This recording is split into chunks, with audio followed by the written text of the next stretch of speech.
Hello बाळांनो, बघा cyclic structure of fructose आपला पुढचा पॉईंट. आपण याच्या अगोदरच्या लेक्चरमध्ये ग्लुकोजचं सायक्लिक स्ट्रक्चर पाहिलं. म्हणजे अगोदर तर आपण ग्लुकोजचं ओपन चेन स्ट्रक्चर पाहिलं, त्याचे काही लिमिटेशन्स पाहिले. बऱ्याच अशा काही गोष्टी आहेत की त्या ग्लुकोजच्या ओपन चेन स्ट्रक्चरवरून आपण एक्सप्लेन करू शकत नाहीत.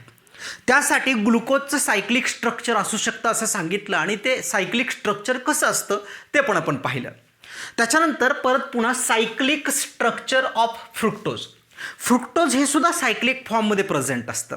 ॲक्च्युअली हा फ्रुक्टोज जो आहे, या फ्रुक्टोजबद्दलची आपण भरपूर सारी माहिती बघितलेली आहे.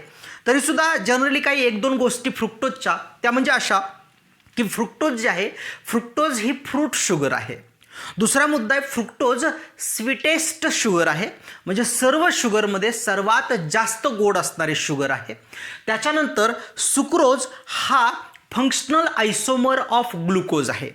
ग्लुकोज आणि सुक्रोज या दोघांचाही मॉलिक्युलर फॉर्म्युला C6H12O6 हाच येतो.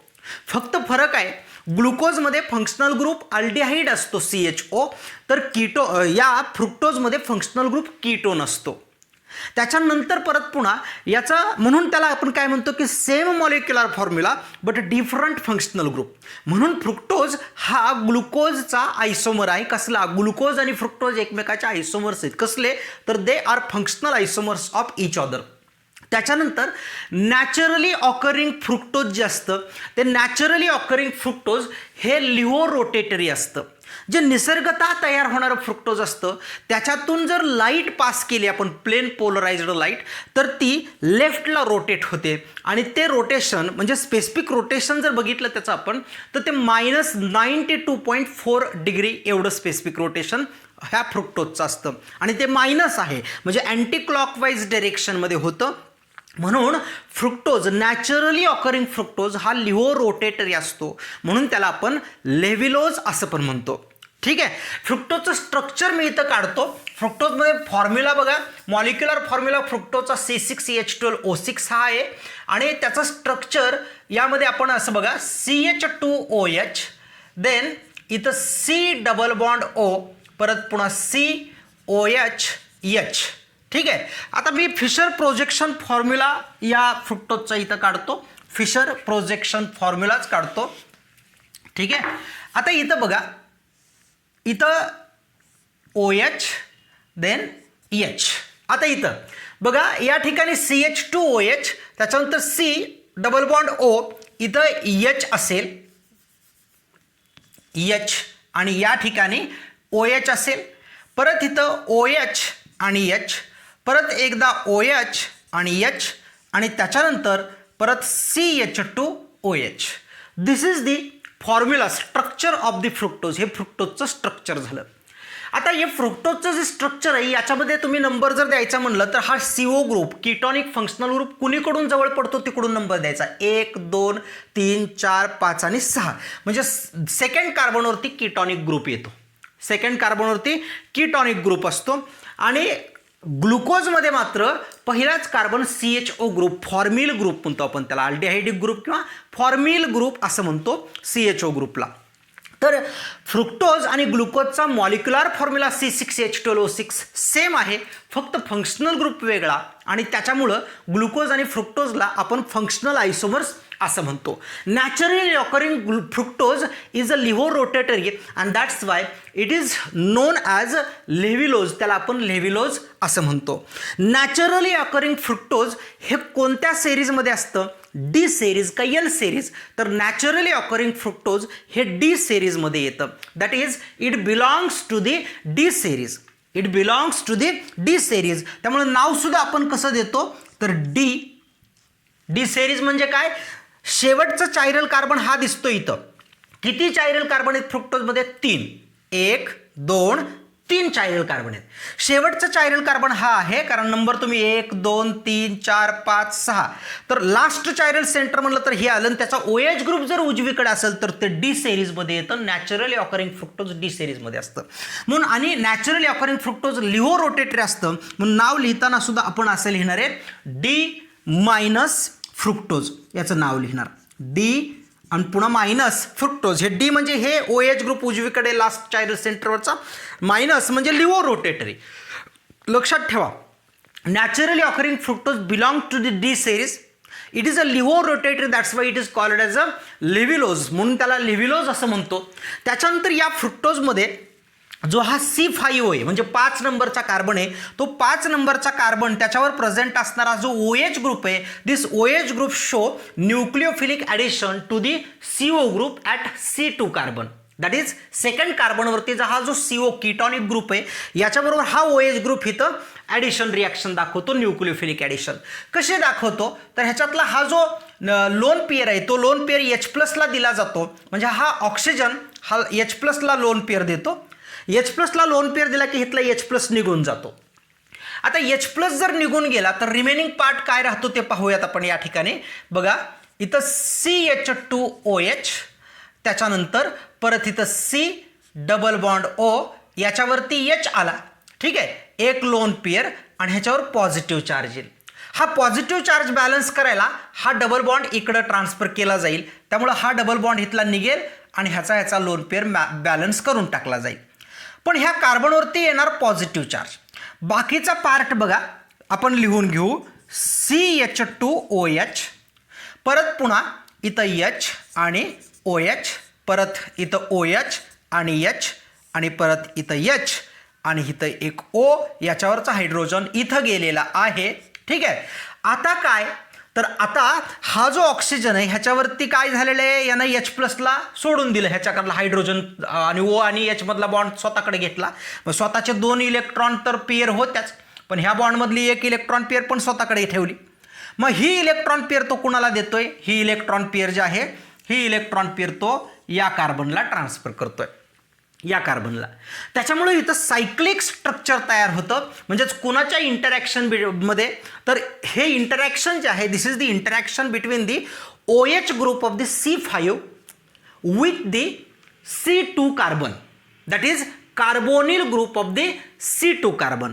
कार्बोनिल ग्रुप आहे हा, आणि हा कार्बोनिल कीटॉनिक ग्रुप जो आहे त्याच्या कार्बन बरोबर हा C5 कार्बनवरचा, कार्बन 5 नंबरच्या कार्बनवरचा OH ग्रुप तिथे इंटरॅक्शन होते. दिस इज द इंट्रामॉलिक्युलर इंटरॅक्शन. इंट्रामॉलिक्युलर म्हणजे within the same molecule. He interaction कसले विदिन द सेम मॉलिक्यूल मध्ये होणारे इंटरॅक्शन आहे, त्यामुळे त्याला आपण म्हणतो इंट्रामॉलिक्युलर इंटरॅक्शन. आणि त्यामुळे मग काय होणार, हा ऑक्सिजन ह्या कार्बन बरोबर इकडे बॉन्ड तयार करणार. पण इथून हा बॉन्ड दाखवण्यासाठी मला हा CH2OH ग्रुप जो आहे तो इथं वरील ठेवता येणार नाही, तर मी हा ग्रुप इथला काढतो आणि तो या साईडला इथं लिहितो CH2OH. ठीक आहे, आता हा ऑक्सिजन इकडे इलेक्ट्रॉन पेअर देणार आहे. म्हणजेच या ठिकाणी मी काय करतो, हा ऑक्सिजन जो आहे हा ऑक्सिजन ह्याला हा कार्बनला लोन पेअर देतो, न्यूक्लिओफिलिक ॲडिशन दाखवतो आणि त्यामुळं मी हे स्ट्रक्चर हे असं काढतो. ठीक आहे, ॲक्च्युअली हे 2 कॉर्नर, हा कॉर्नर म्हणजे कार्बन नाही बरं का, ॲक्च्युअली आता डायरेक्ट असा गोल बॉन्ड दाखवायचा, पण असा करून दाखवलेला बॉन्ड आहे. म्हणजे हा कार्बन, या कार्बनच्या नंतर हा ऑक्सिजन आणि ह्याच्यानंतर हा कार्बन, अशा प्रकारचं हे स्ट्रक्चर तयार होतं. आता या स्ट्रक्चरमध्ये जर तुम्ही पाहिलं तर तुमच्या लक्षात येईल की तुमचा कार्बोनिल ग्रुप जो हा CO ग्रुप आहे, हा CO ग्रुप म्हणजे त्याचा जो कार्बन आहे तो कार्बन चायरल कार्बन झालेला तुम्हाला पाहायला मिळेल. बघा या कार्बनला एक OH ग्रुप आहे, इकडे CH2OH, हे दोन्ही वेगळे आले. खालचा ग्रुप एक वेगळा आहे मोठा ग्रुप, आणि इकडच्या साईडला ऑक्सिजन आहे. म्हणजे ह्या कार्बनला 4ही ग्रुप डिफरंट आले, म्हणून हा कार्बन चायरल कार्बन झालेला आहे. म्हणजे काय होते, due to the interaction between the OH group or hydroxyl group of the C5 with the carbonyl group at C2. लक्षात आलं, due to the interaction between the OH or hydroxyl group of the C5 to the carbonyl group, carbon atom of this carbonyl group at C2, it produces or it becomes the carbonyl group, carbon atom of the carbonyl group becomes asymmetric. हा carbon atom asymmetric होईल आणि asymmetric झालेला हा जो carbon आहे या कार्बनला आपण म्हणू ॲनोमेरिक कार्बन एटम. कसला कार्बन म्हणायचं, ह्याला ॲनोमेरिक कार्बन म्हणायचं या कार्बनला.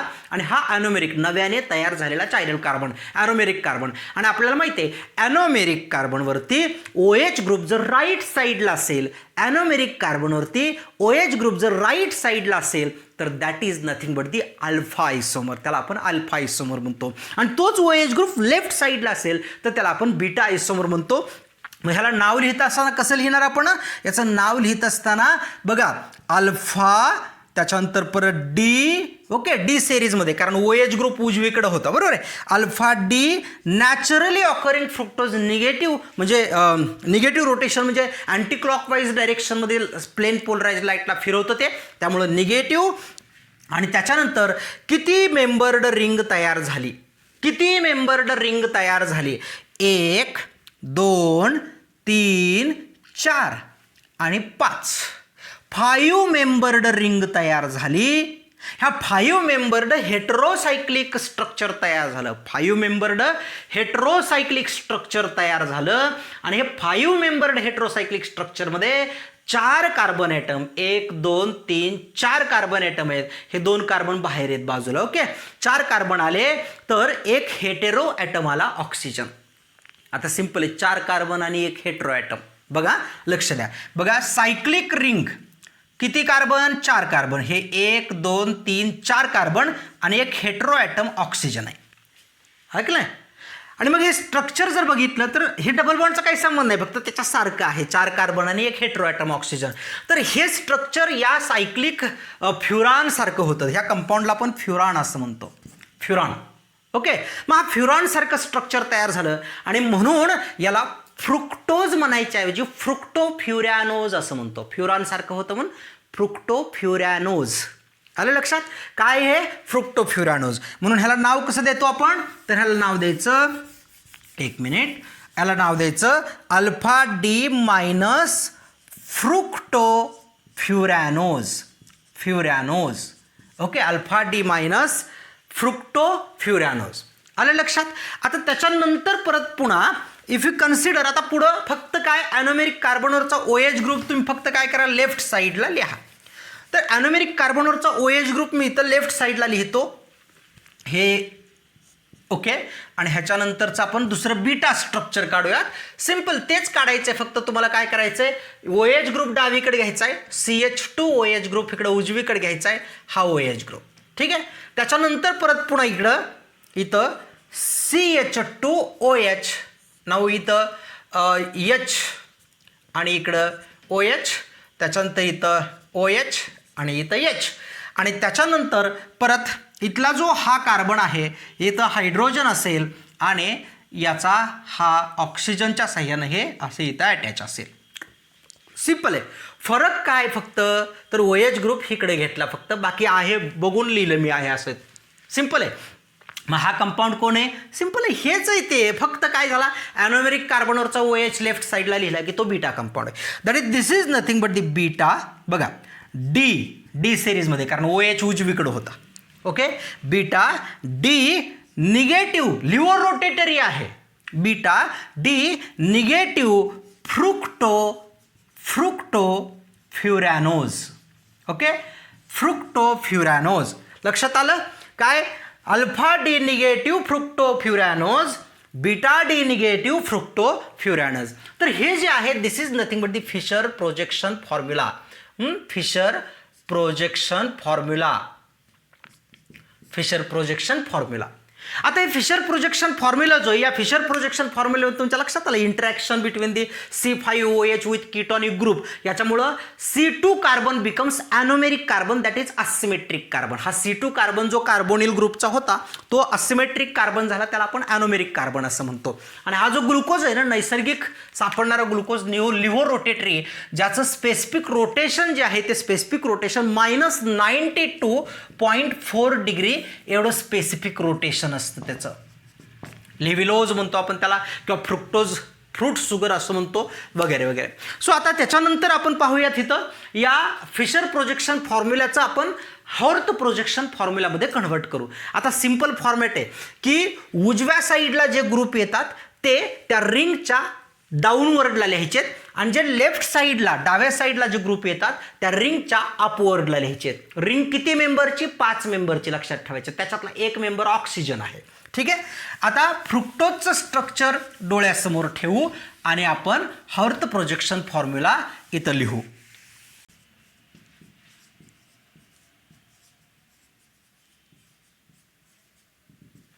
ओके, नो सी, आता या ठिकाणी आपल्याला हर्थ प्रोजेक्शन फॉर्म्युला लिहायचा आहे. हर्थ प्रोजेक्शन फॉर्म्युला आपण फिशर प्रोजेक्शन फॉर्म्युलामधून कसा कन्व्हर्ट करायचा.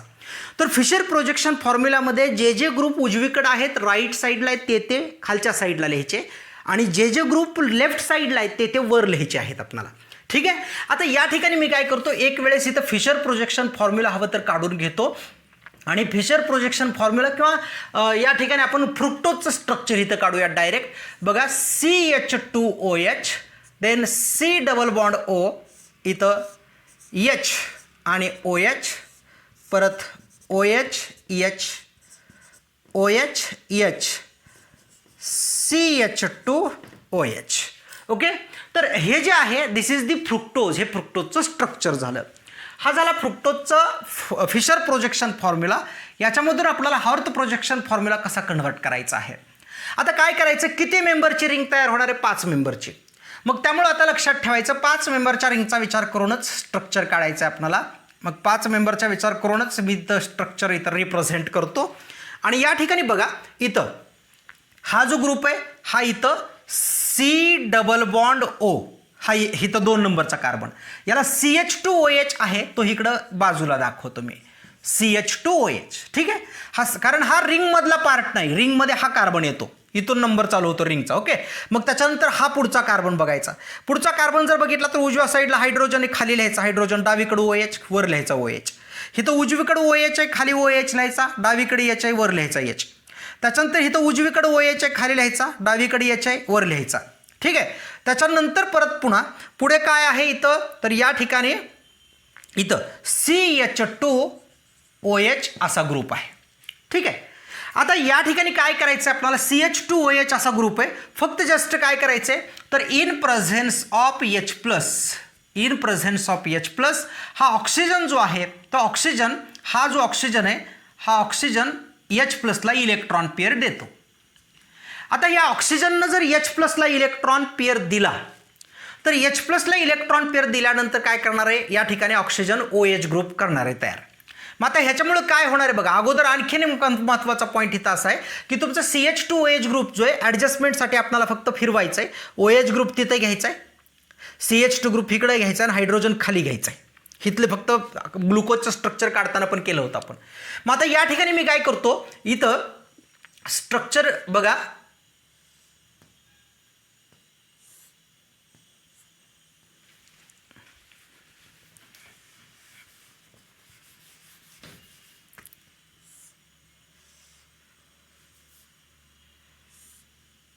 हां.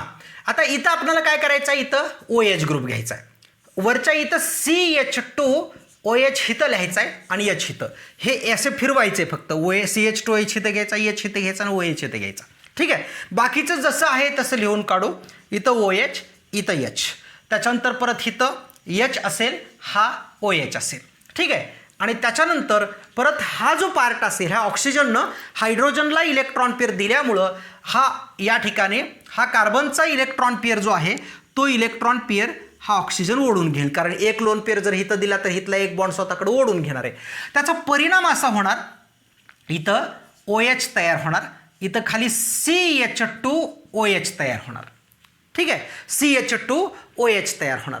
आता या ठिकाणी काय होणार आहे, ह्या कार्बनवरती पॉझिटिव्ह चार्ज येणार आहे, ह्या कार्बनवरती पॉझिटिव्ह चार्ज येणार. हा पॉझिटिव्ह चार्ज ॲडजस्ट करण्यासाठी आता इथला जो ऑक्सिजन आहे हा ऑक्सिजनवरती लोन पेअर प्रेझेंट असतो, हा ऑक्सिजन याला इथं लोन पेअर ट्रान्सफर करणार. पण ऑक्सिजननं लोन पेअर त्याला ट्रान्सफर केला तर मग ऑक्सिजन आणि हायड्रोजनमधला बॉन्ड ब्रेक करून ऑक्सिजन स्वतःकडे हा लोन पेअर ओढून घेणार. ठीक आहे. मग स्वतःकडे हा इलेक्ट्रॉन पेअर जर ऑक्सिजननं ओढून घेतला तर मग H प्लस निघून जाणार. म्हणून बाजूला कोण निघून जाणार इथं, तर बाजूला इथं H प्लस निघून जाणार आहे, -H प्लस निघून जाणार आणि हा बॉन्ड इथं तयार करणार. आता राहिलेल्या स्ट्रक्चरमध्ये तुमचा ॲनोमेरिक कार्बन हा आहे, बरोबर आहे. हा कार्बन नंबर 1, हा कार्बन नंबर 2, ॲनोमेरिक कार्बन तयार झालेला. आणि मग ॲनोमेरिक कार्बनवरचा OH ग्रुप उजवीकडे असेल तर अल्फा. मग आता इथं उजवीकडचा कुणीकडे लिहित असतो आपण, उजवीकडचा खाली लिहित असतो आणि डावीकडचा OH ग्रुप वर लिहित असतो. सिंपल आहे. मग मी इथं काय करतो, आता हा OH ग्रुप खाली आणि वरी असे 2 लिहायचे. मग आता ह्याच्यामध्ये मी काय करतो, 2 स्ट्रक्चर तयार करतो. आता इथं बघा C, इथं आता काय, हा ऑक्सिजन इथं आला मध्ये, त्याच्यानंतर इकडच्या साईडला हा तुमचा ॲनोमेरिक कार्बन आला इथं, बरोबर आहे. ह्या ॲनोमेरिक कार्बन ते नंतर लिहू, अगोदर बाकीचे ग्रुप लिहून काढू आपण. OH ग्रुप इथं H असेल, त्याच्यानंतर इथं खाली OH ग्रुप वरी H असेल, त्याच्यानंतर खाली H असेल, इथं वरी CH2OH ग्रुप असेल. आणि याच्यावरचा OH ग्रुप जर आपण खाली लिहिला तर ह्याचा अर्थ फिशर प्रोजेक्शन फॉर्म्युल्यामध्ये तो राईटला होता, ह्याचा अर्थ अल्फा आला. आणि हा CH2OH ग्रुप वर लिहिला तर हा तुमचा कंपाऊंड जो तयार झाला, दिस इज दी फ्रुक्टोज. पण कसला, तर अल्फा डी मायनस आणि फ्युरान सारखं स्ट्रक्चर तयार झालं म्हणून फ्रुक्टोफ्युरॅनोज.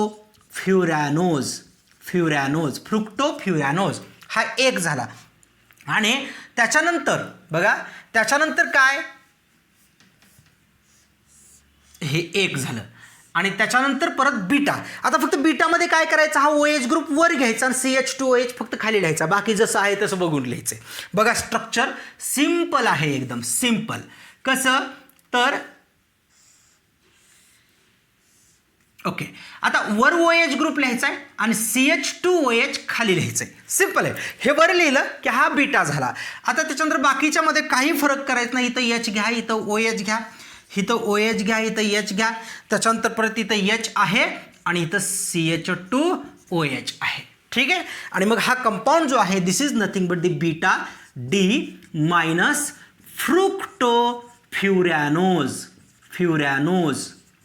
आलं लक्षात? म्हणजे सिंपल गोष्ट आहे. मग मी तुम्हाला का याच्या अगोदरच्या लेक्चरमध्ये पण सांगितलं, ग्लुकोजचं स्ट्रक्चर तुम्ही रांगोळी काढायची होती. आता तुम्ही काढली की नाही माहीत नाही, सेम उद्याची रांगोळी तयार आहे तुमची दारातली, आहे की नाही, हिथून चालू करायची रांगोळी काढायला.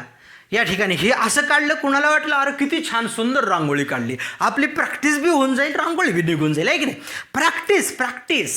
प्रॅक्टिस करलं की येतं. आणि काय हो एवढं आलं कराय, हे बी नाही, ग्लुकोजचं स्ट्रक्चर येत असलं की फ्रुक्टोजचं मनानंच येतं. आणि फ्रुक्टोजचं आलं की काय पुढचं पाठ करायचं, ह्या गोष्टी पाठ करायच्या नाहीत बरं का, फक्त टेक्निक लक्षात ठेवायचं, कुठं काय होतं काय नाही आणि स्ट्रक्चर कशा पद्धतीनं. आणि एक दोन गोष्टीत फक्त, ॲनोमेरिक कार्बनवरचा OH ग्रुप जर उजवीकडे असेल तर तो अल्फा आणि जर डावीकडे असेल तर तो बीटा. कधी, फिशर प्रोजेक्शन फॉर्म्युल्यामध्ये. आणि तोच हॉवर्थ प्रोजेक्शन फॉर्म्युल्यामध्ये लक्षात ठेवायचा, तो उजवीकडचे सगळे ग्रुप खाली असतात हॉवर्थ प्रोजेक्शनमध्ये. मग उजवीकडचा ग्रुप जर खाली म्हणजे तर OH ग्रुप उजवीकडे असेल तर अल्फा, म्हणजेच इथं खाली असेल तर अल्फा. OH ग्रुप डावीकडे असेल तर अल्फा, म्हणजेच इथं वर असेल तर OH ग्रुप डावीकडे असेल तर बीटा, म्हणजेच इथं वर असेल तर बीटा. सिंपल, एकदम सिंपल साधं स्ट्रक्चर आहे. This is the Haworth projection formula of the fructose. आलं लक्षात?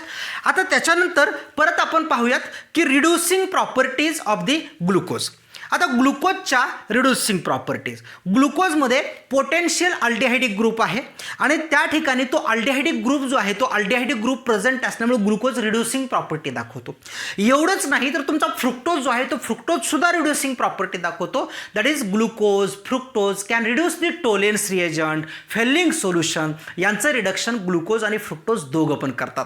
म्हणून ग्लुकोज आणि फ्रुक्टोजला आपण रिड्युसिंग शुगर असं म्हणतो. आपण सांगितलं याच्या अगोदरच्या एका लेक्चरमध्ये की ग्लुकोजमध्ये अल्डिहायडिक ग्रुप प्रेझेंट असल्यामुळे तो रिड्युसिंग शुगर आहे, पण फ्रुक्टोजमध्ये कीटॉनिक ग्रुप असून सुद्धा तो कसं काही रिड्युसिंग शुगर आहे. म्हणजे फ्रुक्टोजमध्ये कीटोन आहे आणि आपल्याला माहिती आहे की अल्डिहाइड कीटोन या चॅप्टरमध्ये आपण पाहिलेलं आहे की अल्डिहाइड रिडक्शन करतो, कुणाचं, टोलेन्स रिएजंट किंवा फेल्लिंग सोल्युशनचं, कीटोन नाही करत, बरोबर आहे. मग फ्रुक्टोजमध्ये कीटॉनिक फंक्शनल ग्रुप असून सुद्धा हा रिड्युसिंग प्रॉपर्टी कशी काय दाखवतो, म्हणजे अल्डिहाइड आणि कीटोनचं रिडक्शन कसं काय करतो. तर या ठिकाणी याच्यामध्ये चेंजेस होतात. हिथला हायड्रोजन या ठिकाणी, हिथला हायड्रोजन हिथं येतो आणि हिथला डबल बॉन्ड हिथं जातो, हिथला हायड्रोजन हिथं येतो आणि हिथला डबल बॉन्ड हिथं जातो. OH ग्रुप तयार झाला म्हणून ऑल आणि डबल बॉन्ड तयार झाला म्हणून इनऑल फॉर्म तयार होतो आणि मग ते रिडक्शन करतं तुमच्या टोलेन्स रिएजंट आणि फेल्लिंग सोल्युशनचं. म्हणजे enol form of the fructose can reduce the Tollens reagent or Fehling solution. लक्षात ठेवायचं, ग्लुकोज फ्रुक्टोज ह्या रिड्युसिंग शुगर आहेत, ठीक आहे.